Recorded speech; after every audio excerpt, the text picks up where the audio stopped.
हमारी संस्कृति, हमारे संस्कार सदा रहे हमारे साथ।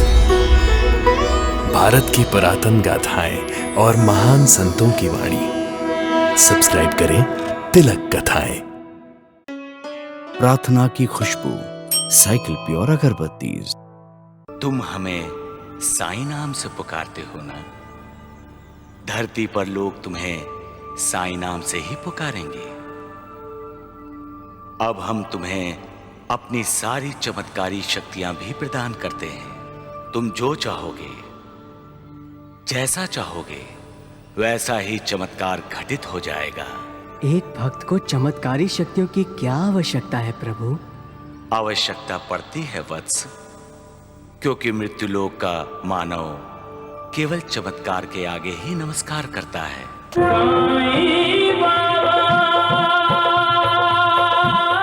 मृत्यु लोक के वासी बहुत दुखी हैं। वहां के वासी पाप, अधर्म और क्रूरता के एक महासागर की भयंकर लहरों में गोते खा रहे हैं। सारे मृत्यु लोक में त्राही त्राही मची है प्रभु। तो तुम मृत्यु लोक देख कर आए हो? हाँ प्रभु, मैंने जब से पृथ्वी लोक छोड़ा है तब से अब तक केवल आपके दिव्य लोकों में घूम घूम कर अब आपकी स्तुति गान करता हूँ, जहाँ भक्ति की शीतल धाराएं बहती हैं। उन दिव्य लोकों में धर्म का सूर्य एक बड़ी सुखद ज्योति प्रदान करता है, जहाँ सिद्ध संत और साधुगण यज्ञ, हवन और पुण्य कार्यों में लगे रहते हैं। जाने क्यों अचानक मेरे मन में आया, चलो पृथ्वी लोक का भी एक चक्कर लगा लूं। परंतु वहां जाकर प्रभु और वहां की हालत देखकर मन अत्यंत दुखी हुआ। वहां मानव सत्य, धर्म और अच्छाई की राह से भटक गया है। चारों ओर हाहाकार मची है प्रभु। वहां जो देखा प्रभु, अपनी आंखों पर विश्वास नहीं आया कि आपके रचे हुए संसार में इतना दुख, इतनी पीड़ा, इतना पाप, इतना अधर्म। ममता, दया, प्रेम, सहानुभूति, सेवा भाव तो रहा ही नहीं प्रभु। वहां किसी के पास भक्ति के लिए, पूजा के लिए समय ही नहीं रहा। माता पिता बूढ़े हो जाएं तो उन्हें अपने घर से निकालकर किसी अनाथालय में भेज देते हैं प्रभु। सबके दिलों में एक दूसरे के लिए प्यार के स्थान पर घृणा है। आपका मानव भटक गया है प्रभु। उनको रास्ता दिखा दो प्रभु। उनका उद्धार करने वाला कोई नहीं रहा। मानव जाति को इस पाप के दलदल से निकालने के लिए अब आपके अवतार लेने का समय आ गया है प्रभु। आपको तो इसी क्षण वहां जाकर दुखियों का दुख दूर कर लेना चाहिए भगवान। मैं यही प्रार्थना करने आया था। परंतु जो प्राणी अपने ही दुष्कर्मों और पापों के कारण दुखी हो रहे हैं, उनकी मैं क्या सहायता कर सकता हूं? ये सब उनके अपने कर्मों का फल है, जो उन्हें भोगना ही पड़ेगा। परंतु भगवान, एक साथ सब लोग ऐसे दुष्कर्मी क्यों हो गए हैं? जब मैं धरती पर था तब तो ऐसा वातावरण नहीं था। जब तुम वहां थे तब वहां सतयुग था वत्स, परंतु अब वहां कलयुग आ गया है। इतनी जल्दी? नहीं, तुम सतयुग में अपनी मानव देह छोड़कर जब आए, तब से तुम केवल दिव्य लोक में ही भ्रमण कर रहे हो। इतनी देर में धरती पर सतयुग, द्वापर और त्रेता युग भी गुजर गए हैं। अब कलयुग का समय है। कलयुग का प्रभाव ही ऐसा है वत्स कि धरती के वातावरण में पाप और अधर्म के बादल छाए रहते हैं। कलयुग कर्म युग होता है। जो जैसे कर्म करेगा वैसा ही फल पाएगा। किंतु प्रभु, उनके कर्म इसलिए अच्छे नहीं हैं क्योंकि उन पर कलयुग का प्रभाव है। वातावरण में ही जब धर्म और भक्ति नहीं रहे तो उनका क्या दोष? उनके आचार विचार तो वैसे ही होंगे जैसा वातावरण होगा। प्रभु, जब पाप की बरसात होगी तो कोई पाप से भीगे बिना कैसे रहेगा? आप उनके कर्मों की सजा देंगे उन्हें, तो ये उनके साथ न्याय नहीं होगा प्रभु। आप उनके माता पिता हैं। पिता बनकर मत सोचिए, माँ बनकर सोचिए। बच्चा अच्छा करे अथवा बुरा, माँ उसे कभी सजा नहीं देती, सदा करुणा देती है। आप भी करुणा दिखाइए प्रभु। करुणा अवतार बनकर जाइए धरती पर और धरती मानव दुख को दूर कीजिए। हम तुम्हारी भावुकता से प्रसन्न हुए वत्स, और हमने निर्णय ले लिया है कि तुम्हारे भीतर इतनी करुणा जागी है तो मेरे स्थान पर तुम ही मृत्युलोक में जाओगे, मेरा करुणावतार बनकर, और सारे संसार को दुखों से मुक्त करोगे।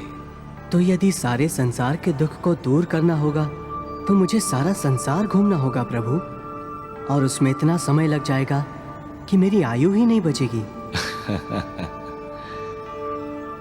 चिंता मत करो, तुम्हें सारी दुनिया में जाने की आवश्यकता नहीं। दुनिया चलकर तुम्हारे पास आएगी। मेरे पास? कहाँ प्रभु? एक छोटा सा गांव है जिसका नाम होगा शिरडी। शिरडी? वहीं क्यों प्रभु? वो भूमि एक महान तपोभूमि है जहां आज से 8-10 हजार वर्ष पहले तुमने स्वयं अपने एक जन्म में महान तपस्या की थी। वहीं पर एक गुफा में आज भी तुम्हारे गुरुदेव की 4 ज्योतियां जल रही हैं। जो स्थान तुम्हारा तपोभूमि था अब तुम्हारी कर्म भूमि होगी, और सारी दुनिया के दुखी लोग तुम्हारे पास मदद के लिए आएंगे। यही नहीं, तुम्हारे शरीर छोड़ने के बाद भी लोग आते रहेंगे, और तुम्हारा नाम लेने से ही उनके दुख दूर होते रहेंगे। तुम हमें साईं नाम से पुकारते हो ना? धरती पर लोग तुम्हें साईं नाम से ही पुकारेंगे। अब हम तुम्हें अपनी सारी चमत्कारी शक्तियां भी प्रदान करते हैं। तुम जो चाहोगे, जैसा चाहोगे, वैसा ही चमत्कार घटित हो जाएगा। एक भक्त को चमत्कारी शक्तियों की क्या आवश्यकता है प्रभु? आवश्यकता पड़ती है वत्स, क्योंकि मृत्युलोक का मानव केवल चमत्कार के आगे ही नमस्कार करता है।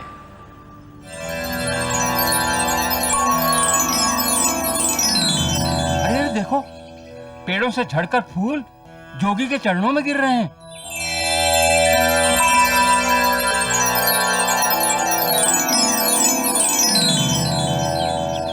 अरे बायजा, बायजा सुन, बायजा, कहाँ गई? बायजा, अरे बायजा, अरे कहाँ हो तुम? अरे देवा, ए बायजा, अरे बायजा कहाँ गई? अरे बायजा, बायजा तुम यहाँ हो और मैं तुम्हें घर के कोने कोने में ढूंढ रहा हूँ। ईश्वर, क्या बात है? क्या हुआ? क्यों इतने उत्तेजित हो रहे हो? अरे बात ही कुछ ऐसी है, अपने गांव में एक चमत्कार हो गया है। अग्गो भाई, चमत्कार? कैसा चमत्कार? वो जंगल में बड़ा नीम का पेड़ है ना, उसके नीचे एक योगी प्रकट हुआ है। अग्गो भाई, योगी? हाँ, अरे कल तक तो वहां कोई नहीं था, आज वहां एक बाल योगी समाधि में दिखाई दिया है। अच्छा? हाँ। अरे सुनती हो बाईजा बाई, ये क्या कह रहे हैं? क्या हुआ नूर? अरे देखो, ये तुम्हारे भाईजान बता रहे हैं कि हमारे गांव में करिश्मा हुआ है, करिश्मा। क्या हो गया? अरे इन्हीं से पूछो। बताओ ना उस्मान भाई, क्या हुआ?